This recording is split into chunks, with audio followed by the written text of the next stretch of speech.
Well, welcome to another closing time here at John Kay's bookshop.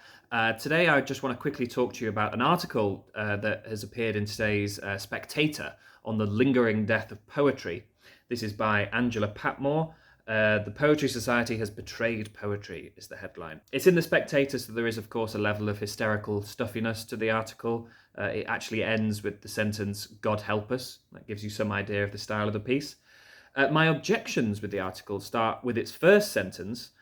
Each year, poets throughout the land wait breathlessly for the results of the national poetry competition. Now, speaking as a poet and on behalf of all other poets in existence, this is patently untrue.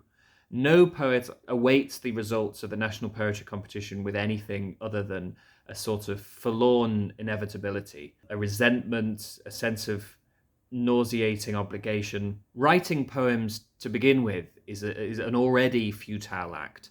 Sending them to the national poetry competition is like balling up those poems and then batting them towards the nearest Jack Russell.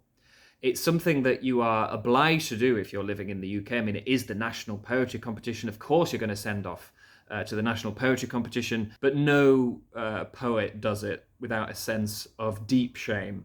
And by the time spring comes around and the poetry gopher has made his decision by fouling the lucky manuscript and the results are announced, most poets are already pretending that they didn't apply. What interests me about the article really is that it touches on the vexed issue of proper poetry. It's trying to say that real poetry doesn't exist anymore, as evidenced by the fact that the two poems that have won the national poetry competition, or the winner and the runner-up, are both indistinguishable from prose.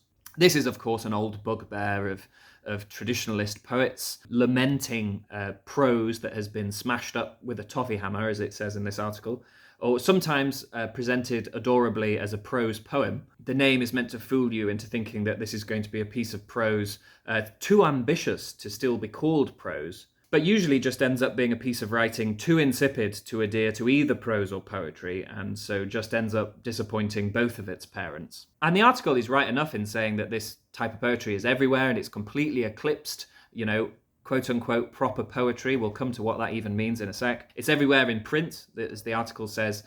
Poetry publishers are apparently wary of printing anything that resembles traditional metrical verse, and that magazines advise in their submission guidelines to not send anything too formalist. Scholarly or academic are words I've seen used repeatedly in letters declining poems that have a formal verse. And that's all people mean when they're talking about proper poetry. They're talking about something that has a recognizable metrical form, that relies on multiplicity of meanings, that doesn't just have a single reportage-like meaning. And the live version of this, the oral version of this, if you like, is spoken word, which, like printed prose poetry, is the dominant form. In live poetry nights here in Edinburgh, there are plenty that are described as poetry nights that must include spoken word and are dominated by spoken word, in fact. And then there are nights that are billed as spoken word nights, or slam poetry nights that exclude,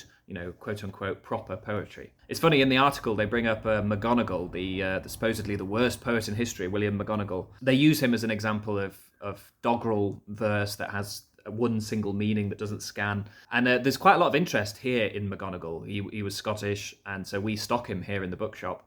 And he sells out. He's selling pretty well. He's outselling lots of much better respected poets. But one thing I've always found interesting is that people are very excited about him in prospect. The idea of this worst poet ever. Oh, how funny these poems are going to be. And then when they read him, there's a sort of weird reverse disappointment when they discover that you really have to hunt for the ones that are hilariously bad. Most of it's just dull. And most of it is far more formally sound than what passes for poetry these days. His poetry is crap, don't get me wrong, but calling him the worst poet in history, that's over-egging it a bit, I would say. At times, I was a little bit confused about where the article was coming from.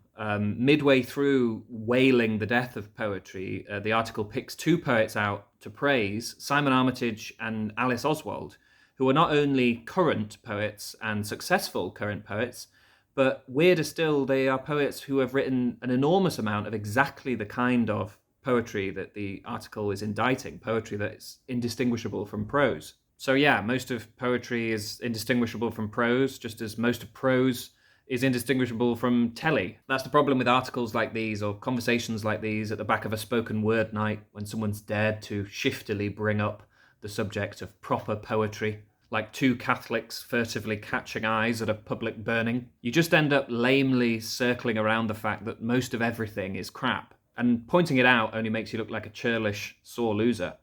So better just keep cracking out those poems and batting them straight towards the Jack Russell with a smile on your face. That's what I say. And yeah, if you hadn't guessed, I didn't win the National Poetry Competition this year. Hugely embarrassing, of course, for them.